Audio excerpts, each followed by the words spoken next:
My son's plane hadn't even left the ground when she told me. No anger, no hesitation, just cold and clear. You're not needed anymore. I stood in her kitchen, the coffee still warm in my hand, and suddenly, I was no longer a mother, no longer a helper, no longer welcome. I gave them my savings, my time, my hands, my years. And just like that, they told me I was nothing. My name is Miriam Rose. And I am 65 years old. Not ancient, not fragile, but old enough to know what it feels like to give everything and then be told it wasn't enough. I used to think love was shown best through sacrifice. That the more I gave, the more valuable I'd be to the people I loved. That was before I learned. Some people see your kindness as a convenience. I lost my husband, Calvin, 4 years ago. It was sudden. A heart attack while he was fixing the porch light.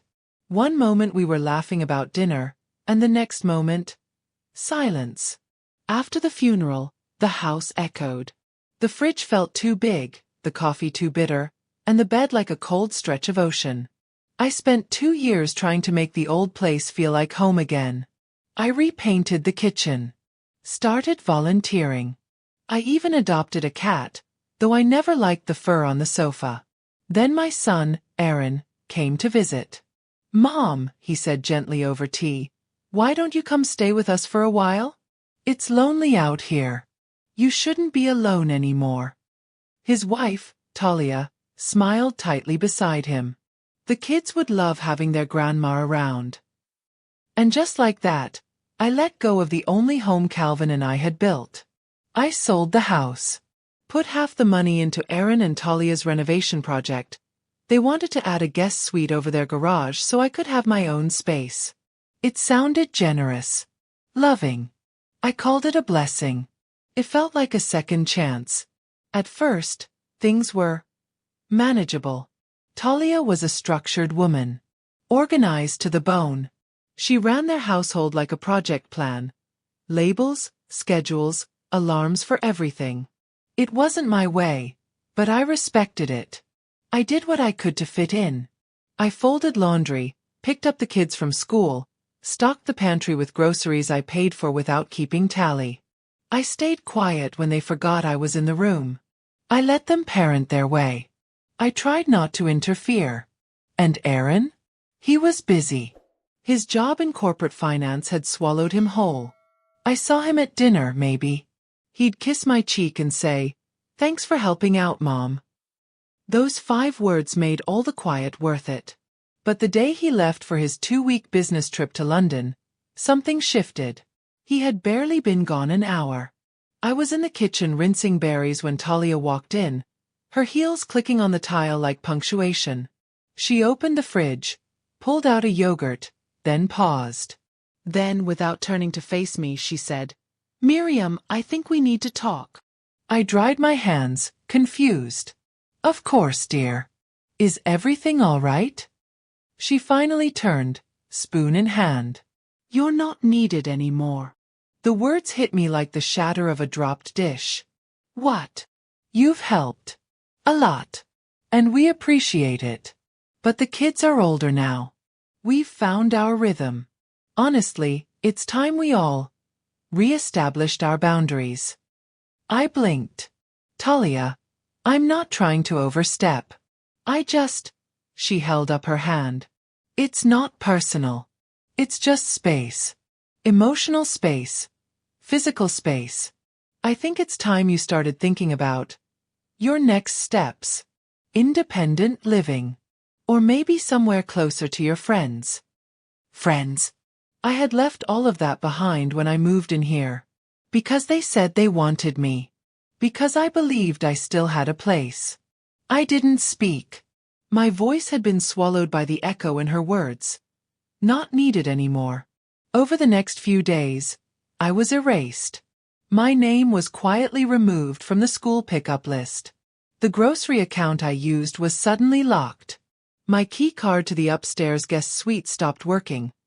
Talia claimed it was a security update, but I knew better. I was still sleeping under their roof, but I was no longer part of the house. I was a guest again. A tolerated presence. One night, I overheard her on the phone. "She's sweet, but it's time. We could Airbnb the suite. Use it for guests. Dan says she has money from the house sale. She'll land on her feet."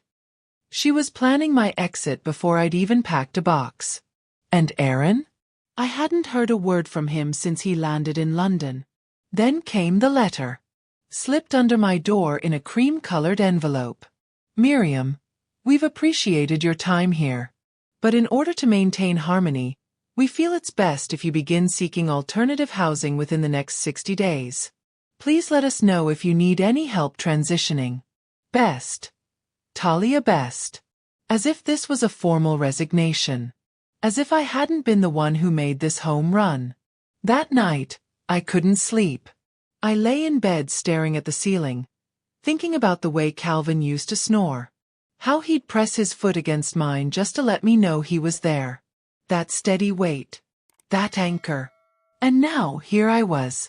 Drifting. I called my friend Lena the next morning. She had been my neighbor for 15 years before I moved. She'd always said, "If you ever need a place to breathe, come find me." She answered on the second ring. "Lena," I said, voice cracking. "Can I come breathe for a while?"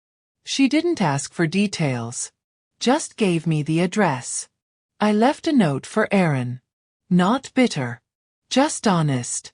"Dear Aaron, I've gone to stay with Lena. I hope your meetings go well.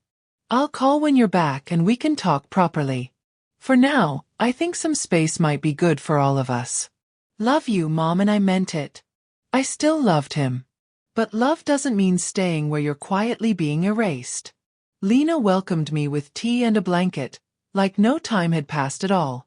She didn't ask questions right away. Just let me sit in her garden and watch the hummingbirds buzz like they always had. Later, over soup and buttered bread, I told her everything. She listened.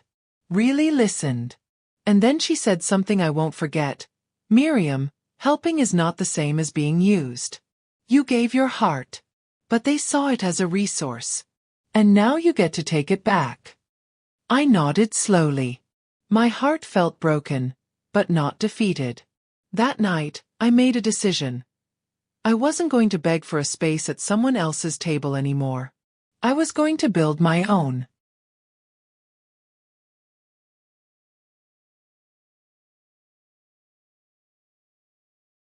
Lena's guest room had yellow curtains that swayed in the breeze, and a quilt stitched by her grandmother, soft as memory. There was a bookshelf by the window with worn romance novels and a tiny vase filled with fresh violets. It wasn't mine, but it felt more like home than the suite I had lived in for 2 years. That morning, I woke up to the sound of birds and something else I hadn't heard in a long time. Clarity. I sat at the little desk with a pad of paper and a pen and wrote out a list. Not of chores. Not of groceries. Not of all the things I used to do for others. But of myself. What I still have. My name, my dignity, my voice. $62,000 left from the house sale. A best friend who reminds me I still matter. A lifetime of knowing how to start over later that day. Lena made me coffee and said carefully, "You might want to talk to someone. Legally." I raised an eyebrow. "What for?" She set the cup down. "You gave them your money. The renovation. The utilities. You were paying, weren't you?" I swallowed. "Some. Most." She leaned forward. "Did you ever sign anything that made you part owner of the addition?" "No." She nodded. "Then you need to see someone. Not because you're angry, but because they've already taken too much." I didn't say yes that day. But I didn't say no either. Instead, I opened my old email account for the first time in months and searched for something I never thought I'd need again. A lawyer. 3 days later, I was sitting across from Monica Sloan, an estate and elder law attorney with clear eyes and a sharper voice. She read through my notes, receipts, and scanned copies of the renovation invoices with a tight-lipped frown. "They didn't add your name to the deed," she said. "You contributed financially, but there's no legal acknowledgement of it." I nodded. "And the utilities?" "All in my name," I said. She tapped her pen. You've essentially been a silent investor in someone else's home. And now they're evicting you. With a letter. You have every right to file a claim. I looked at her, hesitant. I'm not trying to hurt them. Monica met my eyes. Sometimes protecting yourself looks like hurting someone who expected you to stay quiet. That settled something inside me. We started the paperwork. I didn't tell Aaron. I didn't tell Talia. I told myself, if they could slide an unsigned letter under my door, then I could file a formal claim without ringing a bell. It wasn't revenge. It was a boundary. And for the first time in a long time, I realized how different those two things are. A week later, I got a call. Aaron. His name lit up my screen like it always did. Familiar and heavy. I picked up. Mom. His voice was clipped. I just got home. And Lena told me you'd left. I exhaled slowly. Yes. Why didn't you wait? Why didn't you talk to me? I tried, Aaron. I left a note. And I was trying to give you space to see things for yourself. He was quiet. Then he said something that made my heart crack. I had no idea Talia was making you feel unwelcome. Not, I'm sorry. Not come home. Just distance. Denial. Discomfort. Aaron, I said gently, did you know the suite was being listed for rental before I even moved out? He was silent again. I didn't approve that, he started then stopped. That's not the point, I interrupted. The point is, I was treated like an employee who had served her time. And I loved you all so deeply I didn't see it happening. I could hear him breathing, trying to find words. But the silence said more than anything. He had looked away for too long. That same week, Monica's office sent a formal notice to Aaron and Talia.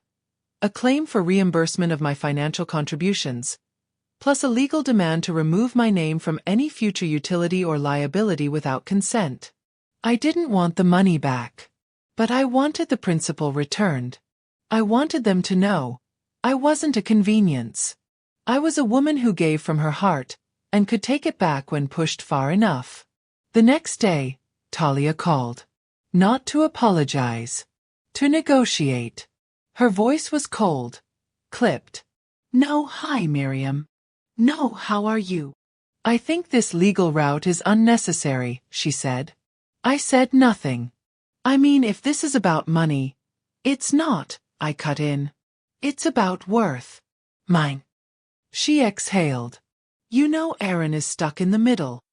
I know, I said. And I know he stayed stuck there even while I was quietly erased. That's not middle. That's complicity. She went quiet. I'm not angry, Talia, I said after a pause. But I am awake. And I'm not going back to sleep. After that call, I didn't cry. I made soup. I watered Lena's plants. I called the community center and asked if they still needed reading volunteers for second graders. They said yes. I showed up the next day with my copy of Charlotte's Web and a basket of oatmeal cookies. One of the girls in the group, a shy, freckled thing named June, asked if I was somebody's grandma. I smiled. I'm just Miriam. But today I'll be yours if you'd like. She beamed. And for the first time in weeks, I felt seen. A month later, the legal case settled. Aaron wired me the full amount quietly. No letter. No call. But the message was clear. They expected me to fade away quietly. I did the opposite. A month after the settlement, I was still living at Lena's. I hadn't heard from Aaron since that one clipped phone call. No visits. No apology. Just silence that stretched out like a cold hallway. I'd raised a boy who used to write me birthday poems in crayon. Now he didn't even know how to say he was sorry. But I wasn't waiting for him anymore. Something in me had clicked. There comes a moment, quiet but sharp, when a woman realizes that if she doesn't save herself, no one will. For me, that moment wasn't in a courtroom or a conversation. It came in the form of an 8-year-old girl tugging my sleeve at the community center. "Miss Miriam," she said, "I drew you." I turned. She handed me a piece of construction paper. It was a drawing of me sitting in a circle of children, holding a book. My hair was silver, my cardigan pink, and I had sparkles around my head like a fairy godmother. "You make me feel safe," she said. My throat closed. I looked at that little girl. Her name was June, and I realized something. I may have been erased in my family's house, but I was essential somewhere else. And essential is much better than convenient. The next morning, I walked into a cozy office downtown with ivy growing up its windows. A real estate agent named Nora shook my hand. "You're looking to rent?" she asked. I paused. Then I said, "I want to buy." She blinked. "Alone?" "Yes," I said, standing straighter. "Exactly that." We spent hours looking through listings. Nothing big, nothing flashy. Just a small place with a garden and enough light to grow herbs on the windowsill. By the end of the week, I had placed a deposit on a one-bedroom cottage with blue shutters and a porch swing. Lena cried when I told her. "You're starting over, Miri. Most people are too scared." I hugged her. "You know what's scarier than starting over? Staying somewhere you're shrinking." The day I moved into the cottage, I walked through every room slowly. I touched the wooden beams, opened every cabinet, lit a candle in the kitchen. No more tiptoeing in someone else's hallway. No more conversations behind my back. This space was mine. And I filled it with purpose. I set up a corner for my knitting. Hung a photo of Calvin by the front door. Placed a little basket of candy for visitors, just in case the neighborhood kids ever wandered by. It didn't take much. Just a few small things to remind me I still had power. 2 weeks later, I got a call. It was Aaron. His voice was hesitant. "Mom, can we talk?" I didn't say yes right away. I waited. Let him feel the weight of that silence. Then I said, "Come by Sunday afternoon." He arrived right on time. When I opened the door, he looked older. Tired. He had a brown paper bag in his hand. Inside was lemon loaf from my favorite bakery. "I thought you might like this," he said. I nodded but didn't smile. We sat on the porch swing. The silence between us lasted longer than it ever had. Then he said softly, "I read the letter you left. The one before you left our house." I said nothing. I don't know why I didn't stop it. I think I was too tired to fight. I looked at him then. "That's the difference between us," I said. "You get tired and avoid. I get tired and fight." He rubbed his face. "I'm sorry, Mom." Still I said nothing. I should have defended you. Should have seen it. I just didn't think. "No, Aaron," I interrupted. "You didn't want to think. Because it was easier not to." He looked down. "I miss you," he said. "I miss who we were," I replied. "But I won't return to who I was in that house." He nodded. "I know." He stayed for an hour. We ate lemon loaf in silence, watched the wind stir the maple leaves in my front yard. Before he left, he said, "The kids ask about you. Especially Lily." I nodded. "I'll see them," I said. "But on my terms. Not under someone's rules." He agreed. And then he left. And I felt no ache. Only breath. A few days later, I started teaching weekly reading sessions at the community center. They gave me a lanyard and a little tote bag with the logo on it. It wasn't much. But it was mine. I began journaling again. Cooking recipes Calvin and I used to make on Sundays. Hosting tea for the neighbors. And one night, while sitting on the porch with the sun dipping low, I wrote this in my journal. They didn't see my worth. So I showed them what it looks like from a distance. And the view is much clearer from here. Then came the letter. A real one. From Lily. Written in green crayon on pink paper. "Dear Grandma, I miss your hugs. Mommy says you're busy, but I think she's wrong. Can you come to my birthday? I want you to see the garden I planted. Love. Lily asterisk. I pressed the letter to my heart. I hadn't raised that little girl, but she carried my softness. That weekend, I went to her birthday. Not as the woman banished from her home, but as the grandmother who chose her peace. And when I stood in her garden, surrounded by daisies and chocolate cake, I realized something. They tried to cut me out of their lives like an afterthought. But I was never an extra. I was the foundation. And now I had built something stronger than their silence.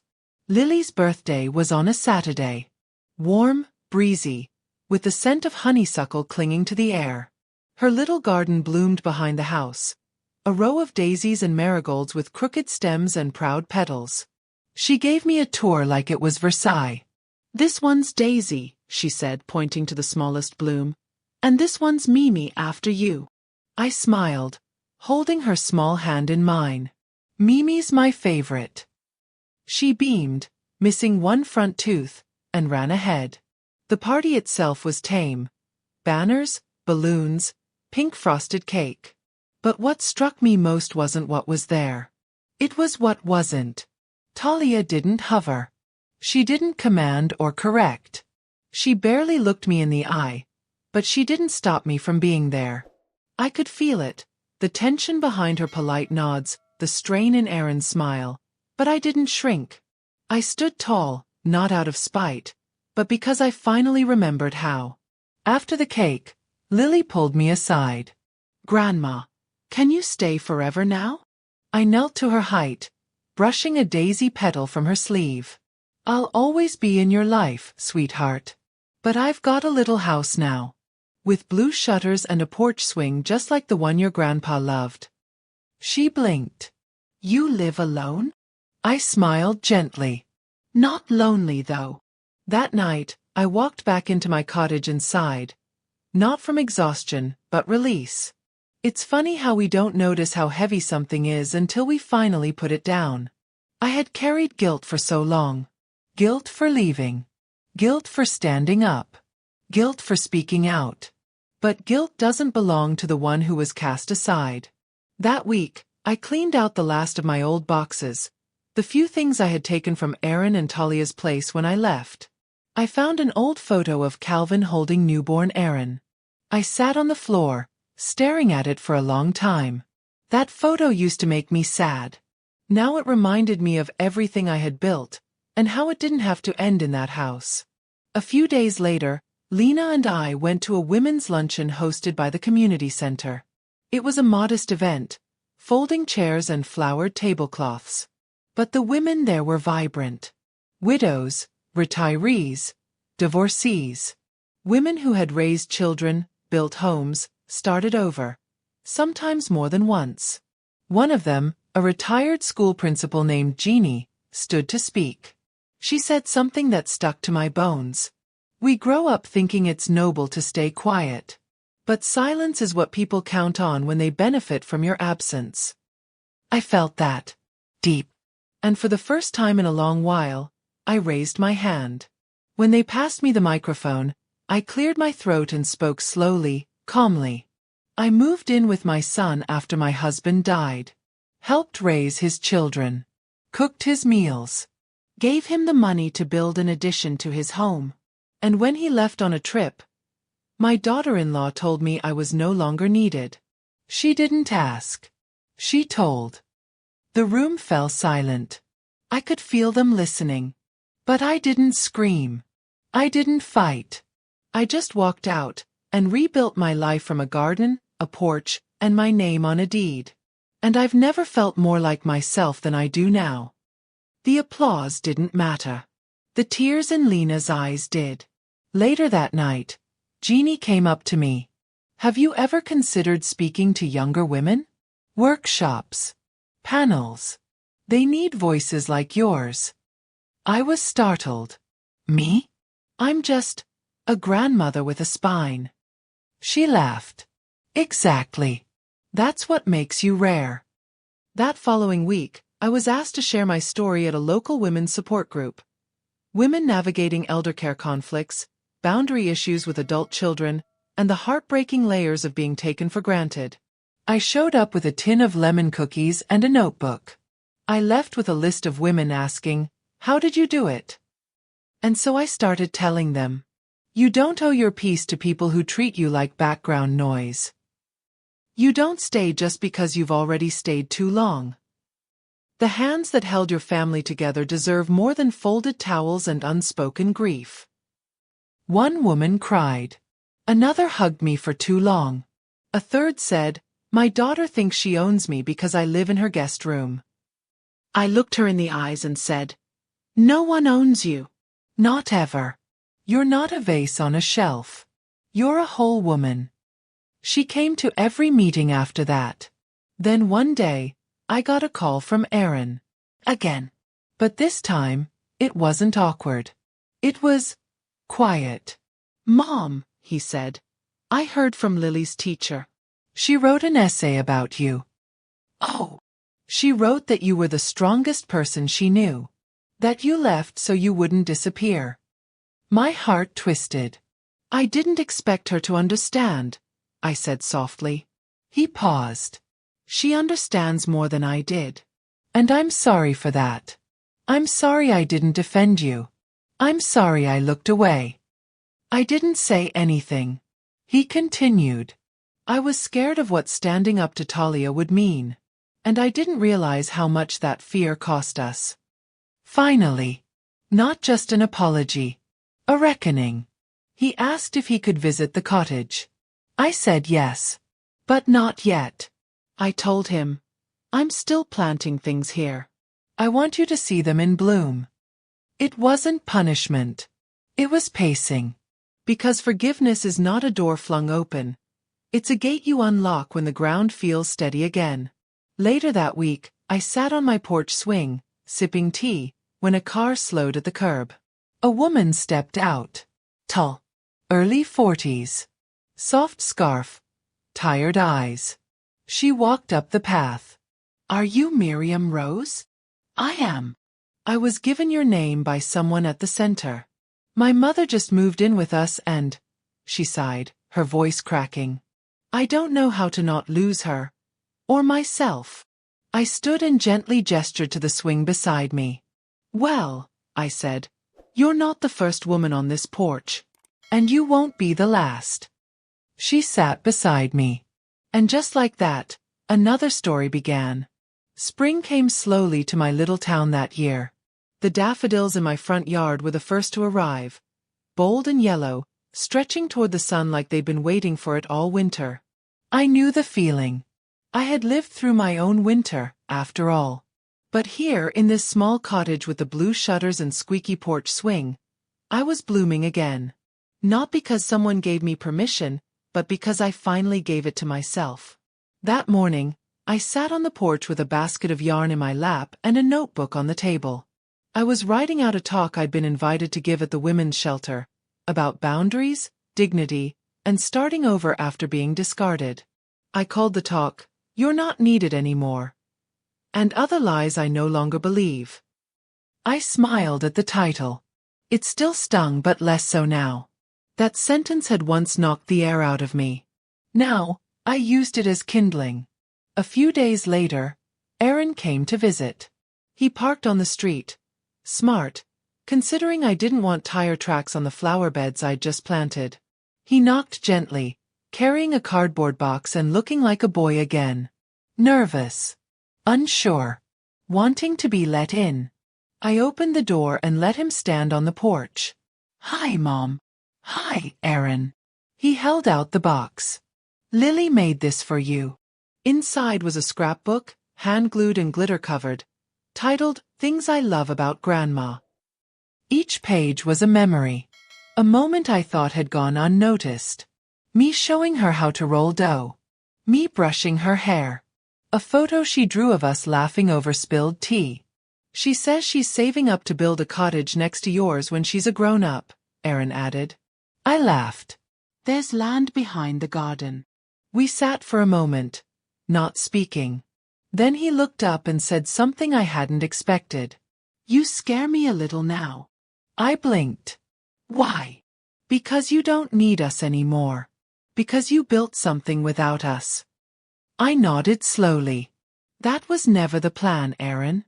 But I wasn't going to stay where I wasn't wanted. He looked down at his hands. You were wanted. I just didn't know how to prove it once Talia started pushing you out. I didn't know how to balance both sides. I was never asking for sides, I said gently. I was asking for respect. He swallowed hard. I still don't know how to fix this. You don't, I said. You don't fix it. You grow from it. That's different. He asked if he could come again next weekend. I said yes. A week later, he returned, with Lily. She ran down the path, arms open, all knees and elbows in summer light. Grandma! I scooped her up, tears caught in my throat. You smell like sugar cookies, she said. That's because I knew you were coming. We made cookies, played cards, and planted new daisy seeds beside her namesake bloom. She named them after storybook characters: Matilda, Charlotte, and Brave. When they left that evening, Lily hugged me 3 times. Aaron lingered on the porch. I told Talia we needed space. I raised an eyebrow. Between you and me? He shook his head. Between her and the control. I said nothing, but I saw something new in his face. A kind of awakening. A small ember of manhood that had once been buried under convenience. The next month was full. I spoke at the women's shelter. A room full of women, some young, some with gray streaks like mine, listened as I told them the story of a woman who was told she wasn't needed, and how she walked away, only to become more of herself than ever before. One woman in the back wept the entire time. Another clapped so hard her hands turned red. Later, a social worker approached me. You have a voice people need, she said. Would you consider mentoring? I did more than consider. I started. Every Tuesday and Thursday, I met with women who had left hard homes, broken marriages, or toxic caretaking roles. I helped them write resumes, apply for apartments, and, most importantly, rewrite the stories they told themselves. Stories like, I stayed because I was loyal. I kept quiet because I didn't want to cause trouble. I gave until there was nothing left, and they still asked for more. I looked at them and said the one thing no one had said to me when I needed it. You are not a burden. You are not disposable. You are allowed to change your mind about what love looks like. And slowly, they began to believe me. On my 66th birthday, the porch was full. Lena brought a peach cobbler. Aaron came early and helped set the chairs. Lily made a banner with glitter glue that said, Our Miriam. And the women from the shelter came too. Some with flowers, some with letters, all with stories that had found space to grow. They sang. They cried. And I stood at the center of it all. No longer erased. No longer waiting. Just me. Whole. Heard. Here. That night, when the lanterns were dimmed and the chairs were empty, I sat on the porch swing, candle glowing beside me. I opened my journal and wrote the final entry I didn't know I'd been waiting for. Asterisk, I was not discarded. I was released. I didn't lose my place in the family. I found my place in the world. Asterisk, and I'll never again live in a space that asks me to become less than I am. End of story. Miriam Rose found not just peace, but power. Not just space but purpose.